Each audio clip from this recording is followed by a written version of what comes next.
Iya, kenapa sih? Kenapa kamu kamu kesiangan sih? Sebentar dulu. Ya udah. Ayo duduk. Ya, ayo. Balikin meja ya, balikin. Ya. Buka tas. Ya, buka buku ituan ekonomi. Ya. Itu jangan sila dulu itu sila. Nah, ya. Baru. Ya. Jadi lembaga keuangan bukan bank itu apa sih? Lembaga keuangan bukan bank itu adalah lembaga yang bertugas melakukan kegiatan usaha di bidang keuangan kayak bank. Tapi bedanya dia nih nggak memberikan pelayanan perbankan. Kamu tahu gak contohnya apa perbankan? Tabungan Ya, giro ya. Madrid Kok Madrid sih? maksudnya Kredit. Ya, oke. Nah, tujuannya apa? Tujuannya itu buat membantu permodalan perusahaan ekonomi kecil sama untuk mendorong perkembangan pasar modal. Itu tujuannya. Oke. Nah, fungsi dari lembaga keuangan bukan bank itu apa aja? Nah, lembaga keuangan bukan bank itu bisa berfungsi untuk memberikan pinjaman atau kredit kepada masyarakat yang berpenghasilan kurang untuk membangun usaha. Nah, yang kedua, itu juga bisa menjadi perantara antara perusahaan Indonesia dan badan kita untuk mendapatkan kredit dari dalam maupun luar negeri. Kemudian ini juga bisa menghimpun dana masyarakat dengan menggunakan surat berharga. Oke, tadi itu kan udah fungsi-fungsi dari LKBB. Nah, kamu tahu gak contohnya apa aja? Ada asuransi, koperasi simpan pinjam, leasing, sama pasar modal. Iya, pasar itu modal. boleh. Tapi kayaknya itu masih kurang deh. Tadi kan kamu udah bilang asuransi, koperasi simpan pinjam, leasing, sama pasar modal. Nah, sebenarnya ada lagi selain itu. Nah, ini ada pegadaian, kemudian ada perusahaan dana pensiun, ada perusahaan modal ventura, sama perusahaan ancak piutang. Nah, itu jadi ada 8 tuh, ada 8. Ini nanti, oke, Bapak jelasin. Ya, oke, yang pertama ada asuransi.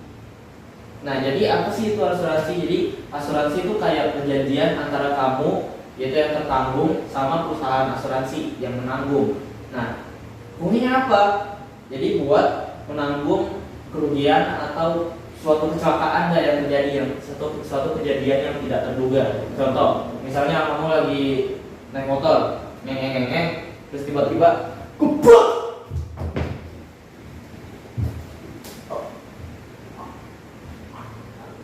Nah, itu kamu bisa ditanggung sama asuransi gitu, tapi dengan syarat kamu harus membayar premi. Apa itu premi? Premi itu kayak sejumlah uang yang disetor secara berkala gitu. Jadi ya tadi kalau misalkan kamu kecelakaan, kamu bisa ditanggung. Terus yang kedua ada koperasi simpan pinjam. Nah, koperasi simpan pinjam ini berfungsi untuk memberikan uang. Jadi ada orang yang mau minjem uang, tapi pengennya bunganya itu rendah.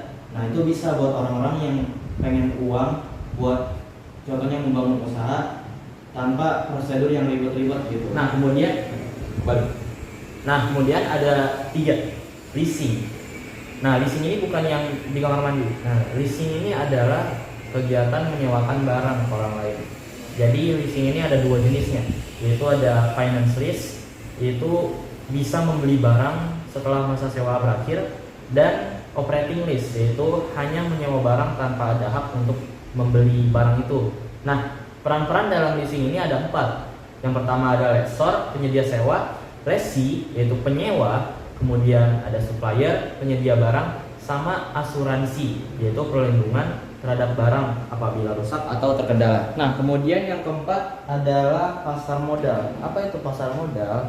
Ini adalah tempat untuk berinvestasi dalam jangka panjang. Contohnya kayak saham, obligasi, atau reksadana. Nah, lembaga keuangan yang mendukung pasar modal adalah BEI, yakni Bursa Efek Indonesia. Jadi, seseorang bisa berinvestasi dan mendapatkan hasil dari pertumbuhan investasi tersebut. Nah, yang kelima itu ada pegadaian. Biasanya kamu pernah lihat kayak tempat pegadaian yang warna hijau gitu kan di jalan-jalanan. Nah, tempat ini tuh berfungsi untuk menjaminkan suatu barang agar memperoleh sejumlah uang dari harga barang tersebut. Nah, nanti akhirnya kamu juga harus menebus barang tersebut dengan uang dengan harga yang sama sesuai dengan perjanjian antara nasabah sama lembaga gadai. Jadi intinya pegadaian ini dapat bermanfaat kalau misalkan kamu pengen dana darurat. Nah, kemudian ada perusahaan dana pensiun. Apa itu perusahaan dana pensiun? Jadi perusahaan ini berfungsi menjaga kesinambungan penghasilan bagi mereka yang sudah memasuki masa tua atau masa pensiunnya. Nah, contoh dari perusahaan dana pensiun ini adalah PT Taspen. Kemudian ada perusahaan modal venture, dan perusahaan ini dia itu berperan untuk memberikan modal kepada usaha yang masih baru atau usaha yang sedang berkembang. Jadi bukan hanya memberikan uang, meminjamkan uang, tapi juga ikut menanamkan modal ke usaha tersebut. Kemudian yang terakhir ada perusahaan anjak piutang. Nah, perusahaan ini merupakan lembaga keuangan yang membeli dan mengelola piutang perusahaan untuk membantu kelancaran arus kas. Nah, intinya perusahaan ini tuh membantu suatu perusahaan yang membutuhkan dana cepat dengan cara membeli piutang. Nah, jadi udah jelas? Nah, sekarang kamu ke depan, kamu coba jelasin kesimpulannya. Oke, depan. Iya. Oke, jadi kesimpulannya adalah LKBB atau Lembaga Keuangan Bukan Bank, dia ini merupakan suatu lembaga keuangan yang menghimpun dan menyalurkan dana masyarakat di luar perbankan. Dan dia ini juga berfokus pada pelayanan khusus seperti investasi, pembiayaan, asuransi atau pengembangan usaha dan lain-lain. Dan juga tujuan dari lembaga ini adalah dapat mendorong pertumbuhan ekonomi dan mendukung kelancaran kegiatan ekonomi masyarakat.